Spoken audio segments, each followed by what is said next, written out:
Olá, ouvintes do AsaCast. Estamos aqui para mais um episódio da nossa série sobre o livro da UERJ, Ainda Estou Aqui.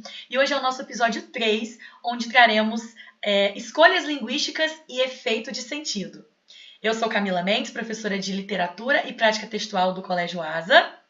Eu sou Marcelena, professora de Língua Portuguesa do Colégio Asa, e estamos aqui hoje para falar um pouquinho mais sobre o livro. Você, vestibulando, que pretende fazer o vestibular da UERJ, o episódio de hoje é para você, porque juntas nós vamos responder algumas questões inéditas, justamente sobre o livro Ainda Estou Aqui, com foco no tipo de questão do vestibular da UERJ. Então, assim, vocês hoje têm um preparo assim, essencial e espero que vocês estejam conosco. Então, papel e caneta na mão, hein? E vamos lá. Muito bem, nós escolhemos esse formato de podcast justamente trazendo questões que não estão em nenhum banco, são questões feitas por nós duas, pensando nessa etapa fundamental que é o primeiro exame de qualificação. Tem aí como base o livro Ainda Estou Aqui, de Marcelo Rubens Paiva, e nós tentamos elaborar questões bem estilo ERJ mesmo, tendo como base provas anteriores e mesclando um pouco também a parte linguística com a parte estrutural do gênero textual abordado, e assim nós vamos desenvolvendo com vocês aqui esses conhecimentos de múltiplas etapas, né, do ensino escolar. Então a Márcia vai começar agora analisando a nossa primeira questão sobre Ainda Estou Aqui. Perfeito, professora Camila. Então, vamos começar entendendo um pouco o que a primeira questão traz para a gente. Então, nós temos uma tirinha, né, do Armandinho, todos aí que já estão acostumados na disciplina de língua portuguesa, estão acostumados a ver a tirinha do Armandinho. E aí, a tirinha começa contextualizando um povo sem memória é um povo sem história. E um povo sem história está fadado a cometer, no presente e no futuro, os mesmos erros do passado.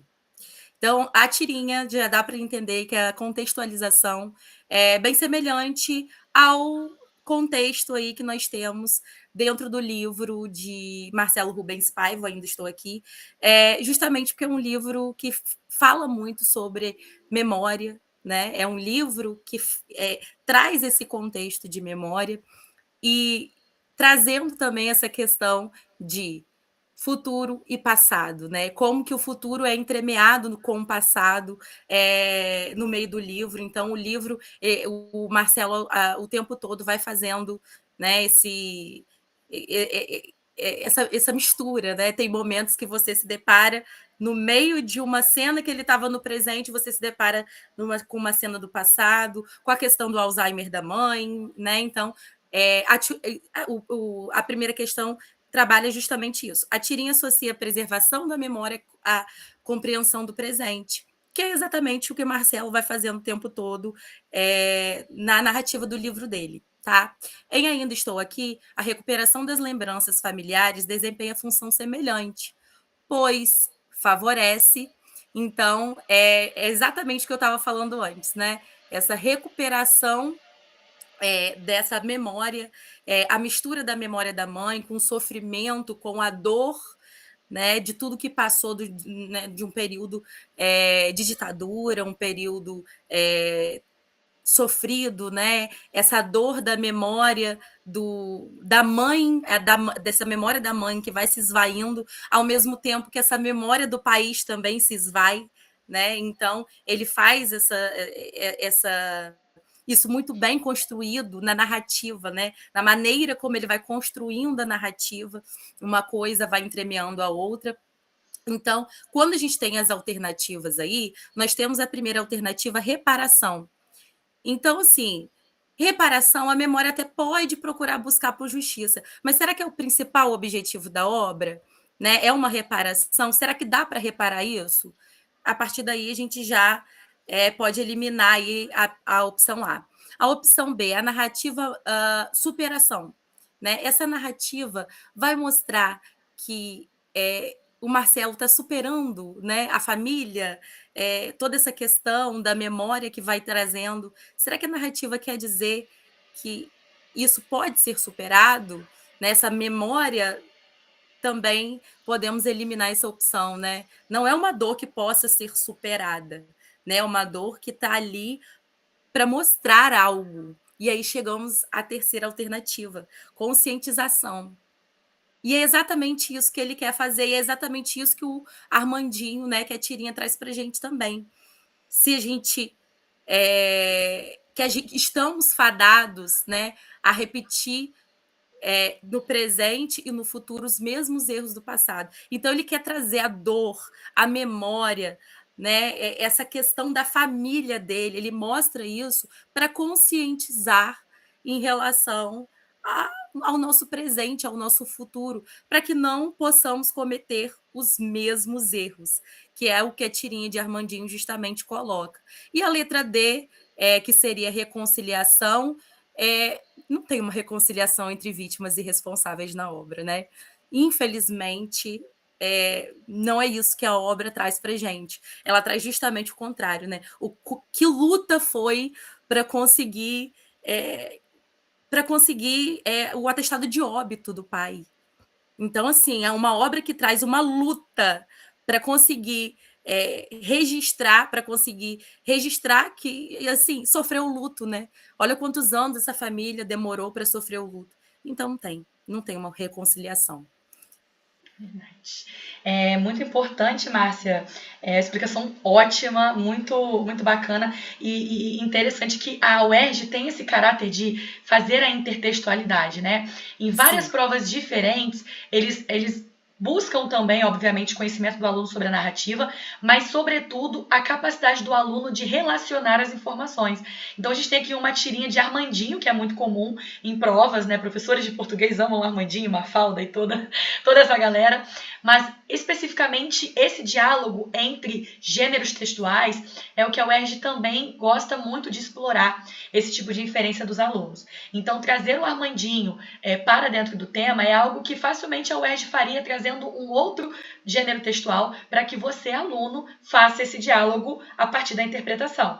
Perceberam que nós não temos aqui uma questão factual, que é aquela que só quer conferir se você leu realmente o texto. A UERJ não quer saber se você leu o livro. Eles querem que você prove que você leu o livro. Então, eles vão buscar informações para que você possa fazer essa conexão. Então, aqui seria, né, conscientização, o primeiro gabarito já foi. Podemos passar para a próxima questão, Márcia? Podemos. E se eu puder só fazer um adendo aí ao que você falou da intertextualidade, me remeteu que o próprio livro Ainda Estou Aqui, o Marcelo Rubens Paiva, ele tem alguns toques de intertextualidade dentro da própria narrativa, né? Exatamente, Márcia. É verdade. Então, e ele faz isso muito, né? Durante os capítulos, você percebe o tempo inteiro. Exatamente, com o próprio livro dele, Feliz Ano Velho. Ele faz Uhum. em um momento, né? Ele retoma essa questão do livro dele. Então, fica a dica aí, né? Da questão da intertextualidade. De repente, a UERJ pode trazer também uma questão trazendo essa intertextualidade dentro da própria narrativa dele. Então, Perfeito. é um aspecto interessante para que todos fiquem ligados. Exatamente. E lembrando, intertexto é um conceito, tá? Que é o quê? São informações que estão entre textos. O nome já diz. Muita coisa na língua portuguesa, né, Márcia? É autoexplicativa. É só a gente parar para pensar um cadinho que a gente consegue. É verdade. Bom, vamos então à questão 2. Essa não tem intertextualidade, ela é menos colorida e mais a cara da UERJ mesmo, né? Vamos lá. Ao final do capítulo Onde é Aqui, que é o capítulo inicial, né? Até falamos sobre ele no primeiro episódio dessa série. Após narrar as dificuldades enfrentadas ao acompanhar a mãe, Eunice Paiva, em compromissos relacionados ao agravamento de sua demência, lembrando que Eunice Paiva foi acometida por Alzheimer, e os filhos acompanharam todo esse processo. Falamos isso também lá no primeiro episódio, sobre essa questão do enredo. E o primeiro capítulo, na verdade, ele não se passa no passado, né? Ele se passa no presente. E aí o Marcelo conta como foi a saída até o tribunal para provar, né, que a mãe dele estava tendo ali as suas atividades cada vez menos possíveis por conta do Alzheimer. Então ela ia passar por uma perícia médica. E aí, nesse momento, é interessante que o Marcelo ele começa a narrativa falando que a chuva em São Paulo era um caos. Toda vez que chovia, São Paulo virava um caos. Então, a gente consegue associar a chuva a caos nessa narrativa. E, de forma muito genial, ele termina o capítulo da mesma forma como ele começou. E a última frase do capítulo, a última parte do capítulo, ele utiliza 2 períodos que dizem assim: eu virava mãe da minha mãe, a partir do processo ali da perícia, e finaliza dizendo: e não choveu. Gente, o tanto que é simbólico esse e não choveu, porque ele começa dizendo que chuva era sinônimo de caos em São Paulo. No final, ele passa por todo o processo com a mãe e ele diz que não choveu. Essa chuva não é só a chuva, o clima, não era só isso. Ele queria dizer também ali, de forma metafórica, que também não houve problemas, tudo correu bem. Agora vem a pergunta. A construção do capítulo permite que a frase "e não choveu" seja interpretada para além de seu sentido literal. Ou seja, estamos buscando o sentido não literal. Esse efeito decorre principalmente da... E aí, gente, a UERJ gosta muito desse tipo de pergunta em que a resposta completa o enunciado. E o efeito desse não choveu decorre principalmente de quê? Será que seria da circularidade da narrativa? Será que seria da progressão cronológica? Vou passar a página aqui. Será que seria da impessoalização discursiva? Ou da linearização temporal? Perceberam que nós escolhemos conceitos bem rebuscados. Aqui nós vamos cobrar a parte difícil, para lá vocês acharem fácil. Bom, vou começar aqui de trás para frente. Já vou eliminar a letra D.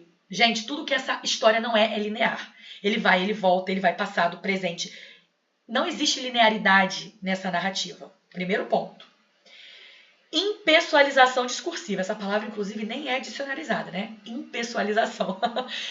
Mas seria no sentido de tornar a narrativa, o discurso impessoal. Muito pelo contrário. Se tem uma coisa que Marcelo faz é ser pessoal. Né? Tá falando da história da família dele. Então não tem como ser impessoal esse discurso. Voltando agora, nos restou aí o princípio de 2 alternativas, que seria progressão cronológica e circularidade narrativa. Você pode não saber o que é circularidade, meu nobre, minha nobre, mas vamos pensar uma coisa aqui. O que é circular? Círculo.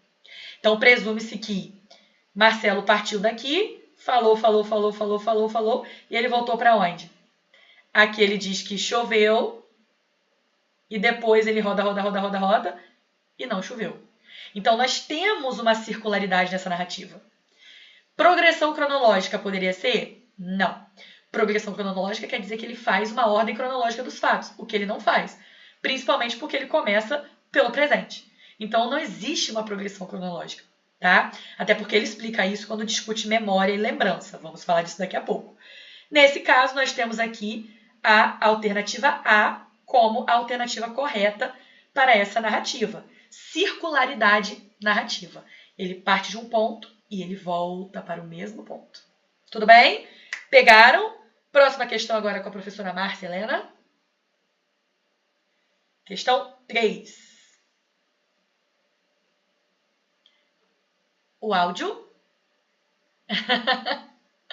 Perfeito, professora Camila. E ainda, se a gente puder, contribuindo ainda para essa questão da circularidade, se a gente puder perceber, até mesmo os tempos verbais vão alternando, né, na narrativa dele, apesar de predominantemente o passado, mas ele vai alternando porque ele tem essa narrativa circular, ele não tem uma... essa progressão cronológica, não é certinha a narrativa, né? Então, é uma característica muito presente no livro dele. E isso ainda faz a gente mergulhar ainda mais na narrativa, porque a gente se vê a todo tempo entremeado entre as lembranças, as memórias e aquilo que ele está vivenciando. Vamos para a questão 3. Leia o fragmento abaixo, publicado originalmente por um jornalista amigo da família Paiva e reproduzido por Marcelo Rubens Paiva em Ainda Estou Aqui. A família Paiva nunca mais teve notícias oficiais de Rubens.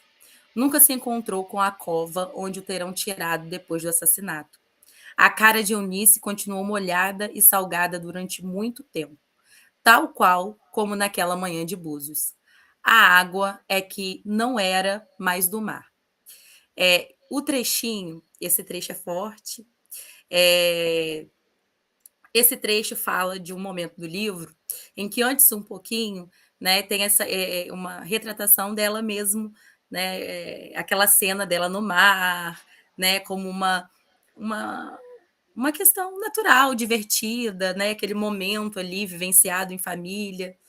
E aí, no momento em que aparece essa reflexão, né, do Rubens, que foi tirado da família, todo o contexto que vocês já viram em episódios anteriores, né, já citados, e aí a gente tem ele colocando, né, essa última frase tão impactante: a água é que não era mais do mar. Isso é simbólico, né? Ele pega algo que é tão comum, tão corriqueiro, Rio de Janeiro, né, dia a dia, e aí ele coloca, não era mais do mar. Essa questão da água salgada que ficou durante muito tempo, que sal era esse que ficou ali? O que era isso ali que ficou? Esse sal que vira amargo, né? Esse gosto que fica amargo. Então temos assim, no trecho a expressão a água é que já não era mais do mar, é que não era mais do mar, produz um efeito de sentido associado a. Então temos a primeira alternativa, substituição da alegria pela melancolia. Vamos parar para pensar na primeira questão aí.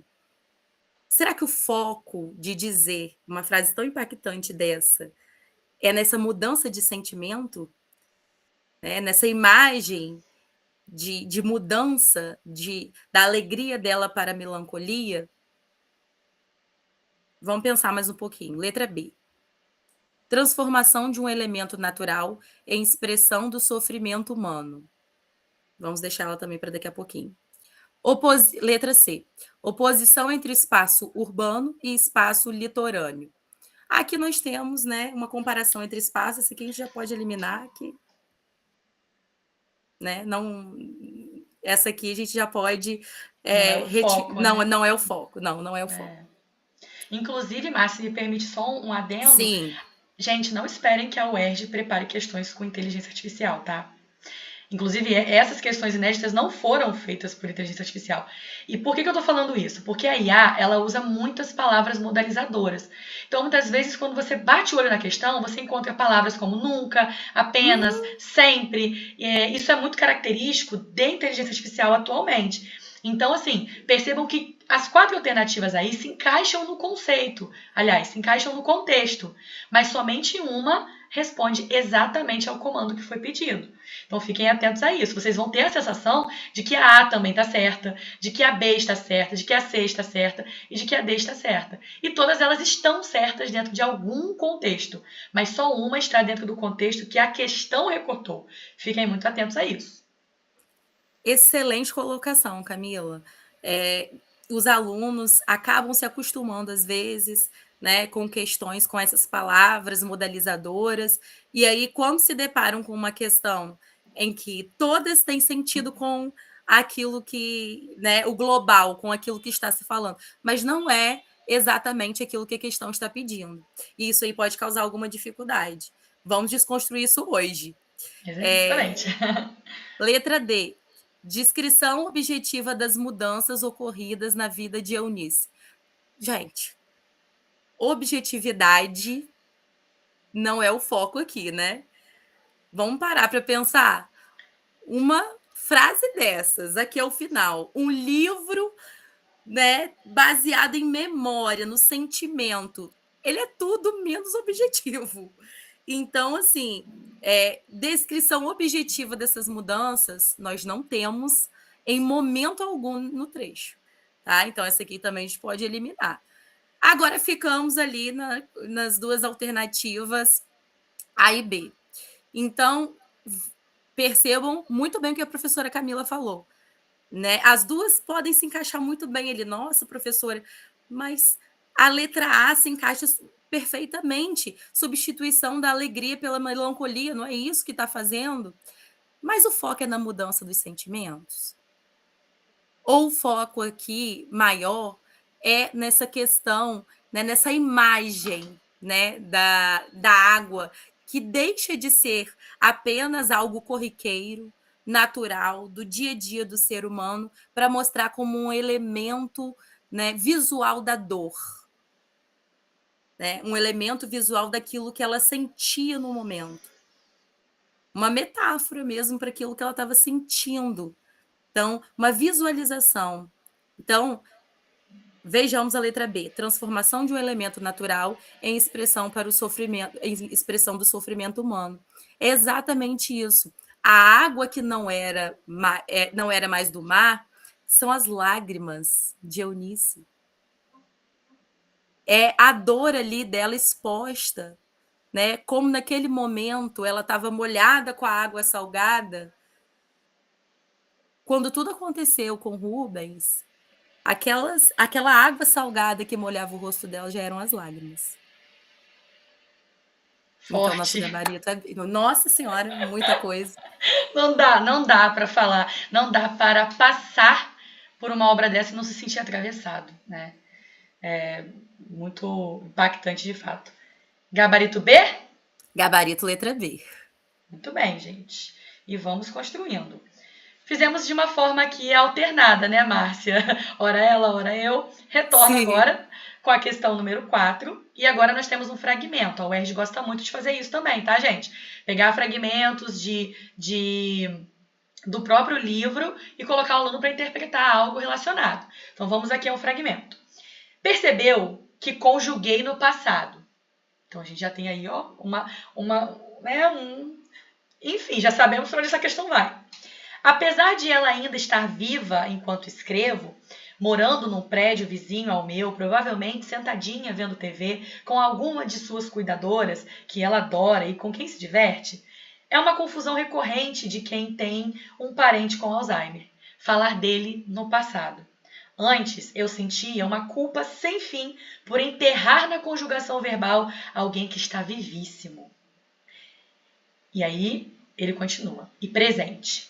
Parecia um golpe do inconsciente, um lapso proposital, um desejo reprimido. Neste capítulo especificamente, ele começa a falar mais sobre como era a convivência com a mãe dele à medida em que o Alzheimer foi avançando, né? E aí ele começa a falar sobre as memórias da mãe no passado, em um determinado tempo do texto. Até então, ele fala tudo no passado porque ele está contando a história que aconteceu no passado. Só que aí ele começa a falar do presente. A mãe dele ainda estava viva, então ela convivia com ele. Mas ele estava falando da mãe no presente, usando verbos no passado. E aí ele se questiona, faz uma auto-reflexão no livro. Por que ele está falando da mãe dele no passado, se ela ainda estava viva?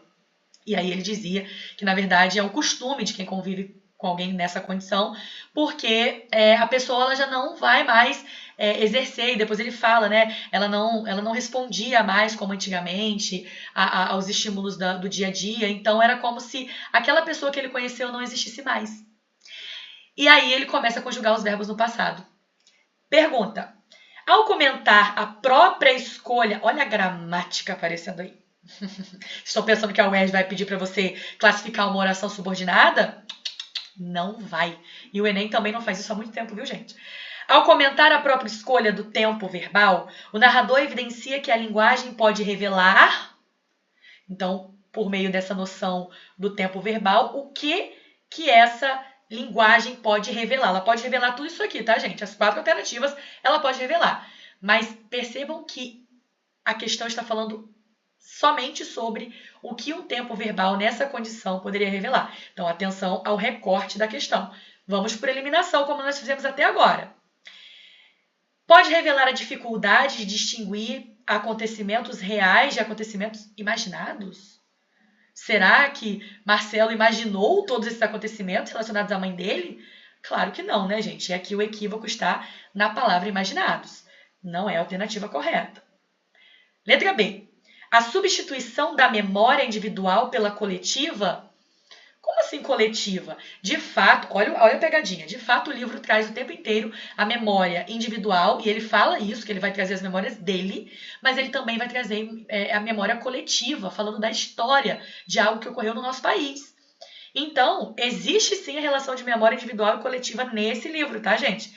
Porém, não tem a ver com o tempo verbal. O tempo verbal tem a ver com uma análise dele sobre a forma como ele começou a falar da própria mãe.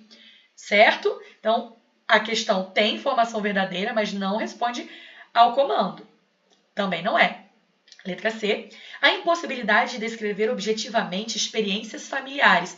Vem aí novamente, Márcia, a palavra objetivamente, né? Nada nesse texto vai ser objetivo, porque nós estamos falando de uma construção 100% subjetiva. Então você tem o eu do Marcelo, o eu dos brasileiros, o eu da Eunice, o eu da família Paiva e o eu de várias famílias que foram grotescamente ameaçadas pela ditadura militar. Então nunca que seria objetiva essa experiência da família Rubens Paiva. Inclusive tem uma frase de um dos capítulos que o Marcelo diz assim, categoricamente, a ditadura militar, né, os militares não feriram a família Paiva, né, a família Rubens Paiva, feriu todas as famílias brasileiras. Então, né, ele não se refere somente, ele conta o caso da família dele, justamente lá pela tirinha que Marcinha começou a apresentar no início desse nosso bate-papo aqui. O passado, muitas vezes, ele precisa ser resgatado para que a gente compreenda e não permita que aconteça no presente e nem no devir. Né? Então, a letra C, nesse sentido, também estaria incorreta. Obviamente, tem que ter uma correta aqui. Letra D. Pode revelar a influência de processos emocionais sobre a forma de representar a realidade. Olha só, ele está usando o tempo verbal para refletir um processo emocional da relação dele com a condição que a mãe estava. Então, a letra D é a correta. Fechou? Questão 5, Marcinha. Vamos para a questão 5. Perceberam já em duas questões aparecendo objetivamente, né? Objetivo, objetivamente.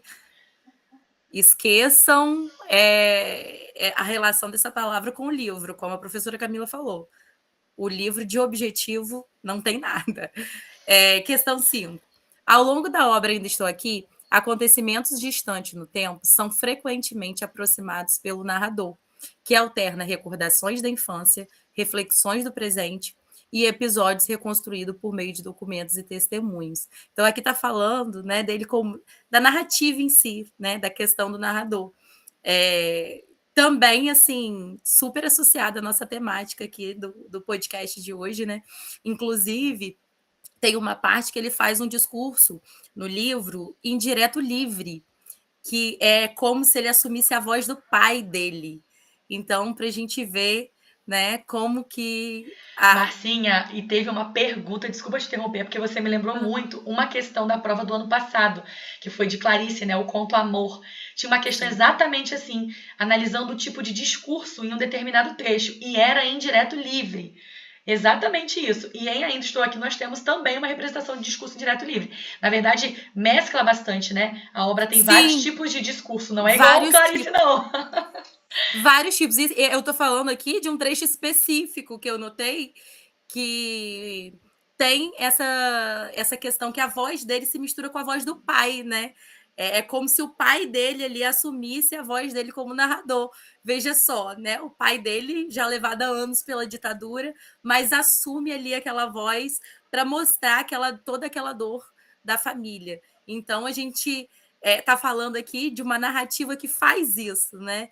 Ela é uma narrativa entremeada por essas recordações da infância, do presente, né? Esses episódios que são construídos por meio de documentos, né? Citando os documentos da ditadura, né? O primeiro documento, o segundo Inclusive, tem documentos na íntegra, lá no finalzinho do livro, nas últimas páginas, é só dedicada aos documentos. As últimas páginas, né, são dedicadas aos documentos oficiais. Ou seja, ele falou, argumentou e provou. Exatamente. Né? Para mostrar realmente tudo isso que a gente já falou, né? Toda essa questão, né? Todo esse horror que trouxe não só a família dele, mas todas as famílias que perderam. e todas as pessoas que perderam muito na época da ditadura, né? Então, é o que a gente falou, como Camila citou lá no início, né? Para que isso possa trazer essa conscientização, justamente, né? Trazer para que a gente não possa. Ele coloca tudo isso no livro, ele traz os sentimentos, ele mostra aquilo que a família passou, por meio das recordações dele do passado, aquilo que ele está vivenciando no presente com a mãe dele, com Alzheimer, com todo o horror que a doença, inclusive cenas muito impactantes, né? São relacionadas no livro. A primeira cena que Camila citou em uma das questões, dela no julgamento, lá no primeiro capítulo, se eu não me engano, em que ela perdia mesmo quem ela era, como Camila citou em uma das questões. Ela não lembrava o presidente da República, né? Naquele momento. Na perícia, é verdade. Exato. Então, assim, aquela mulher que foi tão combativa, foi tão forte, lutou tanto pela família dela, perdendo o marido de uma forma como foi, de repente não sabia o nome do presidente da República, que já tinha tomado um café na casa dela. Então, assim, é impactante. Então, e ele traz os documentos para mostrar também toda essa questão da história, e tudo isso fortalece a narrativa dele, né? Ratifica tudo isso que ele está falando. Então, essa organização narrativa favorece vamos ver aí as nossas alternativas para a gente ir eliminando. Vou começar de baixo para cima, como a Camila fez anteriormente, então vamos analisar da D para A. Redução da participação do leitor na construção de sentidos. O leitor não tem participação na construção dos sentidos? Como não, gente? Como é que a gente não vai participar dessa reconstrução de sentidos? Gente, a todo momento a gente se vê entremeado naquela história, né? Os sentimentos afloram. A gente falou anteriormente, nossa, me arrepiei com o trecho. Não tem como. Não tem como o leitor não estar presente na narrativa. Ele participa a todo momento. Então, justamente, todos esses acontecimentos que vão sendo entremeados no livro fazem o leitor participar ainda mais, porque ele vai acompanhando tudo aquilo que é exposto durante a narrativa. Letra C. Separação entre as esferas pública e privada. Vamos pensar nisso aí. É claro que em determinado momento do livro, ele, né, dá... Mas será que ele quer ali, com essas recordações, separar isso? O que é público do que é privado? Esse momento é irrelevante, né? É irrelevante. Apesar de alguns momentos... professora, mas tem um momento assim que ele... Mas a narrativa... Para a narrativa não interessa, né? A narrativa é mais focada no que a gente falou. A questão da memória, a questão da conscientização. Então, não tem a ver aí com a construção da narrativa. Apresentação cronológica dos acontecimentos. Mais uma vez, Camila falou também uma questão anterior sobre essa questão da cronologia. Nós não temos uma narrativa cronológica, muito pelo contrário. Acabamos de falar aqui que ele vai fazendo e, por vezes, o leitor não é avisado, não. Assim, nenhuma vez, por vez. Nenhuma vez o leitor é avisado que ele vai mudar, não. Você se vê um acontecimento presente, do nada você já está ali no passado, e ele faz isso de uma forma tão genial que você não sente isso, né? Reconstrução progressiva das relações entre memória e experiência. Temos aí nosso gabarito, né? Então, a gente tem, neste momento, né, essa alternância entre a infância, os documentos, as reflexões do presente. E aí essa estrutura vai permitindo que o leitor compreenda um pouco mais das experiências de vida, das memórias que são construídas ao longo do texto. E de forma progressiva. Exatamente. Então, ele vai fazendo essa progressão e permitindo que o leitor, né, ele mergulhe, na verdade, nessa narrativa, né, em compreendendo as experiências vividas por ele, pela família dele, pelas pessoas que viveram naquele determinado momento histórico, né, atravessados pela memória, e como a memória influenciou a família dele de uma forma total, né? Total. Então, a gente vai testemunhando isso. Então, gabarito letra A. Muito bem. Marcinha, eu quero propor uma coisa. Vamos Diga. ver se... O que eu quero propor? Nós montamos, né, Márcia, 8 questões inéditas nesse modelo. E nós já analisamos 5 com vocês. Vamos analisar a 6ª agora. E quem chegou até aqui com 35 minutos de episódio, exatamente 35 minutos agora, quem chegou aqui, até aqui, vai ganhar ali as últimas 2 questões no documento PDF, mas vai ter que entrar em contato com a gente. Nós vamos liberar essas 2 questões inéditas, a 7 e a 8, mas não vai ser aqui no episódio. Então, se você chegou até o final, depois vai ter que entrar em contato com a gente, vai ter que dar um jeito de procurar, vai colocar lá nos comentários no Instagram do Asa, na divulgação, no próprio Spotify, no Deezer. Comenta lá, quem comentar a gente vai entrar em contato e oferecer esse arquivo com as questões, gabarito e as 2 últimas questões inéditas. Alunos do Colégio Asa vão receber isso em primeira mão, sem precisar entrar em contato, porque a gente quer o pessoal em primeiro lugar, não erre, tá? Então, as 2 últimas questões vão ser liberadas para quem chegou até aqui no episódio. Só. Então, fiquem atentos. Última questãozinha. Gostou, Márcia? A Márcia adorou. Gente, eu tô chocada. Você viu que eu tô chocada aqui? Vocês viram, gente, que eu tô chocada aqui? Que oportunidade é essa que vocês estão vendo, gente? Olha, não é qualquer um que dá uma oportunidade dessa para vocês, não. Só aqui com a gente, com o Colégio Asa, que vocês têm uma oportunidade dessa, gente. Pois é, exatamente. Então, nós vamos analisar juntos aqui. Ó, tem até spoiler da questão 8 ali. Leia o trecho, é uma questão bem mais aprofundada. Questão 6, então, para terminarmos por hoje. E aí, quem quiser, depois só entrar em contato que vamos liberar essas 2 últimas questões. Questão 6. A fragmentação presente em Ainda Estou Aqui contribui para a construção de uma narrativa marcada pela... E aí? Quando você observa que nós falamos várias vezes sobre essa não linearidade narrativa, que seria nesse caso aqui o mesmo que fragmentação, né? Até porque você tem o presente e você tem o presente histórico, né? E o presente vivenciado pelo autor. Isso contribui para a construção de uma narrativa que é marcada pelo quê? É marcada pela reconstrução da experiência vivida? É marcada pela valorização da cronologia histórica? Pela objetividade documental? Olha a palavra objetividade aí de novo. Ou pela neutralização das emoções? Gente, essa questão está tão óbvia, clara como água. Essa é daquela cota lá da UERJ de fazer a fácil e a média é difícil. Essa seria a fácil. Já dá para eliminar de cara aqui neutralização das emoções. Claro que não, gente. Muito pelo contrário. Essas idas e vindas no passado histórico, no presente, do autor adulto, depois de viver tudo, isso não vai ter como neutralizar a emoção de forma alguma. E aí eu também já vou eliminar a D, porque apareceu a objetividade. Eu acho, Márcia, que nessa prova, se aparecer a palavra objetivo, os alunos vão sair excluindo. Porque não tem nada de objetivo nessa obra, gente. Fiquem com isso em mente, hein? Depois do nosso episódio, ninguém vai marcar nada. Não é possível, gente. Exatamente. Sinceramente. Vocês vão comentar aqui depois, assim, ó, professora, vocês me salvaram. Já eliminei todas que tinham a palavra objetivo. Estou esperando por isso.